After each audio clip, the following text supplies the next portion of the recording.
Maaf mas, ada apa ya? Saya mau makan, Mbak. Aduh nggak boleh mas, masnya nggak pakai masker. Oh iya iya. Harus pakai masker mas, ya. Masnya cari tempat lain aja. Oh iya iya, saya Ya. mau ambil.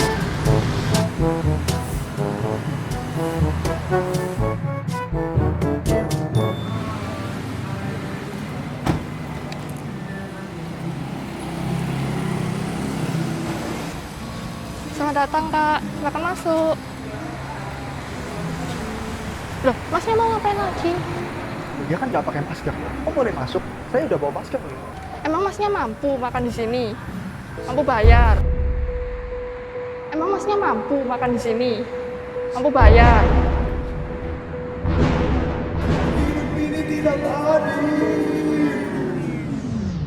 Apa sih penyebab ketidakadilan hukum di Indonesia? Menurut Lawrence M. Friedman, penegakan hukum bergantung pada 3 hal penting. Yang pertama ada budaya hukum yang berkaitan dengan nilai-nilai, sikap, dan tingkah laku yang bergantung dengan hukum atau lembaga hukum lainnya. Yang kedua ada struktur hukum yang berkaitan dengan kewenangan dan keberadaan berbagai institusi penegak hukum. Dan yang terakhir ada isi hukum yang bergantung dengan yang berkaitan dengan nilai-nilai atau norma hukum yang terjadi di masyarakat. Jika ketiga hal penting ini dapat terlaksana dengan baik, maka keadilan hukum tentunya akan terlaksana. Kondisi hukum di Indonesia. Dari sudut struktur hukum, peristiwa revisi UU KPK dianggap banyak orang malah melemahkan lembaga itu sendiri. Sebab lembaga KPK yang awalnya independen berubah menjadi lembaga negara dalam kelompok eksekutif, sehingga hal ini mempengaruhi status KPK yang independen. Dapat timbul pertanyaan, apakah KPK masih berani memberantas korupsi dalam ranah eksekutif? Dari sudut budaya hukum, DPR sempat merubah UU Cipta Kerja yang telah disahkan di sidang paripurna. Padahal setelah disahkan di sidang tersebut tidak boleh ada perubahan. Ada orang yang beranggapan bahwa peristiwa ini menunjukkan bahwa DPR tidak konsisten terhadap undang-undang yang telah ia susun, sehingga dapat menyebabkan masyarakat juga tidak konsisten dalam mematuhi hukum di Indonesia.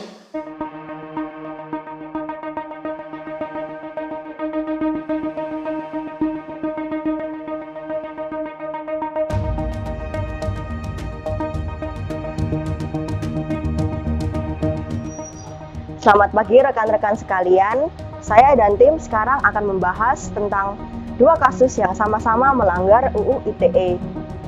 Kasus pertama adalah miscommunication karena hoax.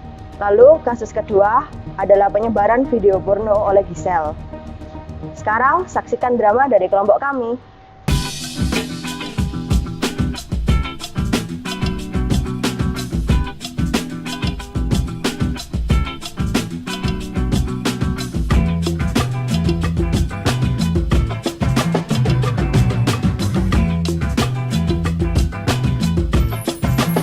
Ya amin. Hai, halo Bo. Gimana kabarnya?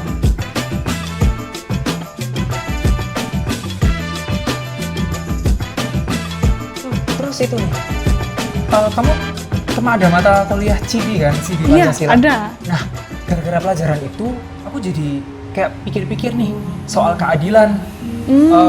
Kamu tahu kasusnya Giselle nggak? Tahu? Nah, menurutmu Giselle pantas nggak sih dapat hukuman? Kalau menurutku sih Giselle pantas sih dapat hukuman. Karena dia tuh yang melakukan perbuatan yang sebenarnya tidak dilakukan. Iya sih, tapi kan yang nyebarin bukan Giselle. Iya juga sih, tapi mau gimana lagi dia yang Iya melakukan. Kayak gimana gitu kan ya, kayak serba salah. Iya. Terus Iya sih. jadi inget nih kasusnya ibu-ibu sama-sama terjerat UU ITE. Kayaknya aku tahu deh, Bu Isma. Isma. Oh iya, Bu Isma. Iya.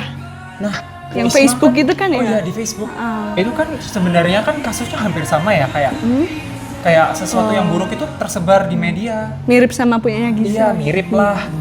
Nah, tapi Bu Isma jadi dihukum nih. Kok kayak gak adil gitu ya?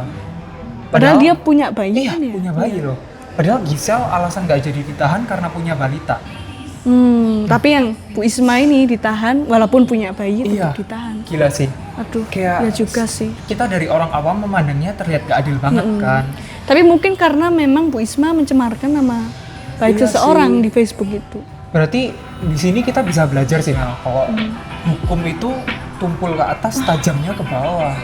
Bener banget sih. Gila, udah pusing. Bahas yang lain aja Bahas yuk. yang lain yuk. Ini nih, kemarin di Jadi solusi apa yang kelompok kami temukan? Solusi yang kelompok kami temukan adalah menyeleksi aparat hukum yang adil dan berintegritas.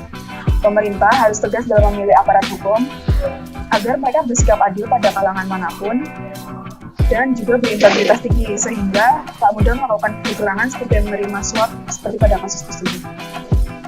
Kesimpulan dari video ini, keadilan hukum di Indonesia tentunya dapat dipenuhi jika pemerintah juga dapat bertindak tegas kepada aparat hukum yang ada sesuai dengan solusi yang telah dipaparkan. Sebagai warga negara yang baik, kita juga harus menanamkan sikap adil pada diri sendiri dan generasi muda lainnya untuk mengurangi potensi ketidakadilan dalam bermasyarakat.